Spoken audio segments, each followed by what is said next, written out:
సామెతల గ్రంథము 2వ అధ్యాయము 7వ వచనం చదవండి. ఆయన యథార్థవంతులను చూడండి, ఆయన యథార్థవంతులను వర్ధిల్ల చేయును. తర్వాత యుక్త మార్గము ఆయన కేడముగా ఉన్నాడు. దేవనామానికి మహిమ కలుగును గాక. 7వ వచనంలో దేవుడు చెప్తున్న మాట ఏమిటంటే యథార్థవంతులను ఆయన వర్ధిల్ల చేయును అంటే దీవిస్తాడంట. ఎలాగంట? వర్ధిల్లింప చేయటం అంటే అన్ని విషయములలో దేవుడు దీవిస్తాడని, వర్ధిల్లింప చేస్తాడని, ఫలభరితంగా మారుస్తాడని ఈ లేఖనం ద్వారా మనం గమనించగలం. కాబట్టి ఎవరైతే యథార్థతను కాపాడుకుంటూ యథార్థంగా జీవిస్తూ ఉన్నారో దేవుడు వారిని క్రమక్రమంగా వర్ధిల్లింపజేస్తాడు. దేవుడు వారిని క్రమక్రమంగా దీవిస్తాడు. దేవునికి స్తోత్రం కలుగును గాక. కాబట్టి మన యథార్థతను మనము విడవకూడదు, యథార్థతను మనము విడిచిపెట్టకూడదు. దేవునికి స్తోత్రం కలుగును గాక. ఎలాంటి పరిస్థితుల్లోనైనా, నోటి మాటల వలనైనా, చేతల వలనైనా, మన నడవడిక వలనైనా యథార్థతను మనము చెప్పాలి, కాపాడుకోవాలి, విడిచిపెట్టకూడదు.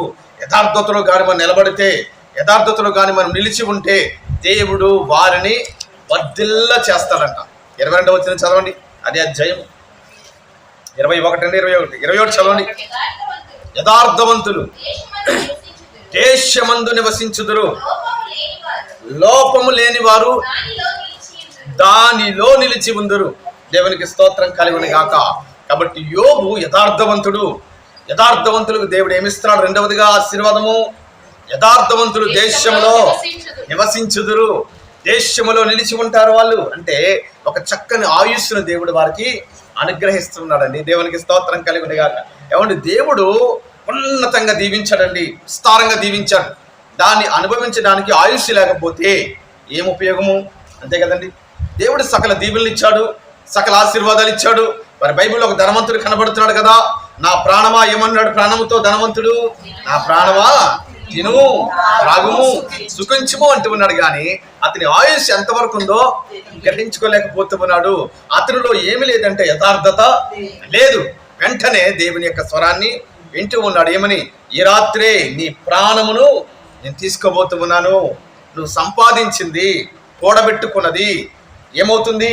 ఎవరు అనుభవిస్తారు? అంతే కదండి. దేవుడు వర్ధిల్లింపజేస్తున్నాడు, కరెక్టే. కానీ అనుభవించడానికి మనకి ఏం కావాలంట? ఆయుష్ కావాలి, ఆరోగ్యం కూడా కావాలి. అంతే కదా. దేవునికి స్తోత్రం కలుగును గాక. ఆయుష్ ఉండి ఆరోగ్యం లేకపోతే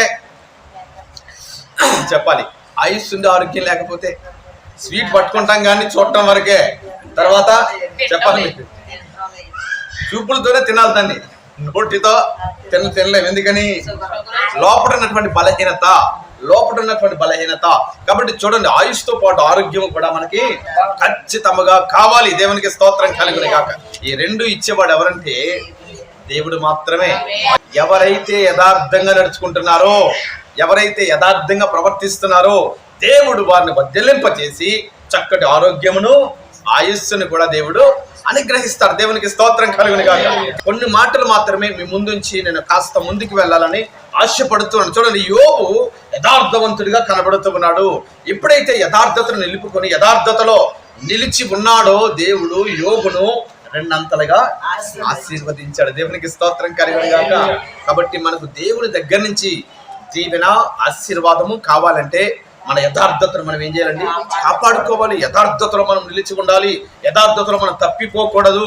నోటి మాటల వలనైనా, మన చేతల వలనైనా, మన నడవడిక వలనైనా యథార్థతలో మాత్రమే మనము నిలిచి ఉండాలి. దేవునికి స్తోత్రం కలుగును గాక.